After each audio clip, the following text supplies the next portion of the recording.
मदनपुर गांव में राधिका नाम की एक विधवा बहू रहती थी, जिसकी 3 छोटी-छोटी बच्चियां थी। उसकी एक जेठानी, जेठ और सास सब एक साथ रहते थे। एक दिन राधिका रसोई घर में अपनी 3 बच्चियों के लिए खाना बना रही थी।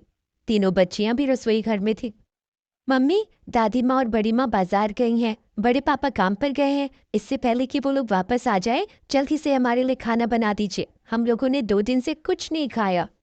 चिंता मत करो मेरी बच्चियों, आज कुछ भी हो जाए मैं तुम तीनों को भूखा नहीं सोने दूंगी। राधिका ने चूल्हा जलाकर चूल्हे के ऊपर खाना बनाने के लिए बर्तन रखा ही था कि तभी पीछे से उसकी सास और जेठानी आ गई। जेठानी ने वो बर्तन उठाकर घर के बाहर फेंक दिया। इतने में उसकी सास ने गैस बंद कर दी। हमारी गैर मौजूदगी में तो चुपके चुपके खाना बना रही है। दीदी दीदी, मैं अपने लिए खाना नहीं बना रही हूँ। मेरी बच्चियां 2 दिन से भूखी हैं, कम से कम उन पर तो तरस खाइए। पहले तो तू मेरे छोटे बेटे को खा गई, अब तू इस घर को भी तबाह कर देना चाहती है। चुपचाप अपनी बच्चियों को लेकर जा और एक कोने में पड़ी रह। बड़ी बहू, कल रात का कुछ रूखा सूखा बचा होगा, इसकी बच्चियों के सामने फेंक दे। राधिका की तीनों बच्चियां अपनी दादी से और बड़ी माँ से बहुत डरती थी, इसीलिए वो तुरंत जाकर घर के किसी कोने में बैठ गई। राधिका भी अपनी बच्चियों के पास चली गई। इतने में उसकी जेठानी उसके पास आई और कल रात का बासी बचा हुआ खाना उनके मुंह पर फेंक दिया। चुपचाप खा ले और उसके बाद सारे घर की सफाई कर। तब तक मैं रसोई घर में गंगा जल छिड़क देती हूँ। तेरे जाने के बाद अछूत हो गई है रसोई। इतना बोलकर जेठानी वहां से चली गई। तीनों बच्चियां बासी खाना खाने लगी। तभी राधिका ने उन्हें रोक लिया। मेरी बच्चियों, ये खाना खराब हो चुका है, इसे खाकर तुम तीनों बीमार हो जाओगी। माँ, अगर आज हमने कुछ नहीं खाया तब तो हम मर जाएंगे। बीमार पड़ जाएंगे वो चलेगा, कम से कम जिंदा तो रहेंगे। ये लो माँ, तुम भी खा लो। नहीं मेरी बच्चियों, अब लगता है ये घर छोड़कर हमें चले जाना चाहिए, वरना हम जिंदा नहीं रह पाएंगे। लेकिन माँ, हम कहाँ जाएंगे? अगर पापा जिंदा होते तो हमारे साथ ऐसा कभी नहीं होता। राधिका अपनी तीनों बच्चियों के साथ घर के किसी कोने में ही पड़ी रहती थी। रात को राधिका का जेठ घर आया। वो अपनी बीवी और माँ के साथ बैठकर हंसी खुशी खाना खाने लगा। तुम्हारे हाथों में तो जादू है, बहुत स्वादिष्ट खाना बनाया है आज तुमने। अरे क्या बताएं बेटा, तेरी बीवी ने बड़ी मुश्किल से खाना बनाया है।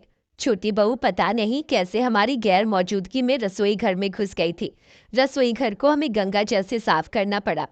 सासू माम कब तक उस चुड़ैल को झेलेंगे? इतने में वहां पर अपनी बच्चियों के साथ राधिका आ गई। सासू माँ, जेठ जी, कम से कम हम पर थोड़ा तो तरस खाइए। आप लोग तो खाना बना ही चुके हैं। अगर आपकी आज्ञा हो तो क्या मैं भी अपनी बच्चियों के लिए थोड़ा सा खाना बना लूं, वरना ये लोग बेचारी जिंदा कैसे रहेंगी। सारा मूड खराब कर दिया। अच्छा खासा हम लोग खुशी खुशी खाना खा रहे थे, फिर से आ गई हमारा मूड खराब करने। इतने में राधिका की जेठानी ने एक रोटी उठाई और राधिका के मुंह पर फेंक दी। राधिका ने वो रोटी उठाई और रोते हुए अपनी बच्चियों को लेकर फिर से घर के उसी कोने में जाकर बैठ गई और उन्हें रोटी खिलाने लगी। मेरी बच्चियों, ये रोटी बासी नहीं है, इसे तुम तीनों खा लो। माँ, आपने भी तो कई दिनों से खाना नहीं खाया है, आप भी थोड़ी सी रोटी खा लो। नहीं मेरी बच्ची, मेरा पेट तो मेरी सास के तानों से ही भर जाता है। तुम तीनों खा लो, कल सुबह जल्दी ही हम इस घर से भाग जाएंगे। मैं तो यहाँ पर अपने पति की यादों की वजह से रह रही थी, लेकिन अब लगता है हमारी यहाँ कोई औकात नहीं।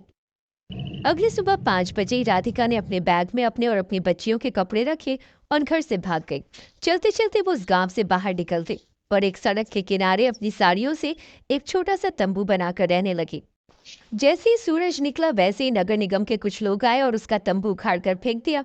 तुम भिखारियों को बिल्कुल तमीज नहीं है क्या? जहाँ देखो वहीं तंबू गाड़ कर बैठ जाते हो। यह जगह तुम्हारे बाप की है क्या? भाई साहब, हमारा इस दुनिया में कोई नहीं है और हमने तो सुना था कि ये पूरा देश हमारा है। इस देश में क्या छोटी सी जगह पर हम लोग नहीं रह सकते? इसका मतलब तो यही हुआ ये देश हमारा है ही नहीं। जितनी जगह हम लोग पैसे देकर खरीद लेते हैं, सिर्फ उतनी जगह छोड़कर बाकी कोई जमीन हमारी नहीं होती। फालतू की बातें मत कर, अपना तंबू उठा और यहाँ से निकल।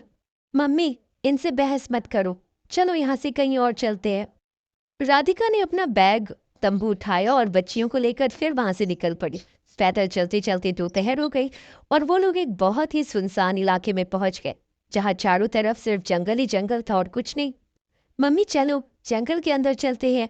जंगल के अंदर हमें कोई परेशान करने नहीं आएगा और अंदर हमें खाने के लिए फल भी मिल जाएंगे। सही कह रही हो बेटा, जंगल के अलावा अब हमें कहीं और कोई रुकने भी नहीं देगा। राधिका अपनी बच्चियों को लेकर जंगल के अंदर चली गई। वहां पर उसने अपना तंबू बना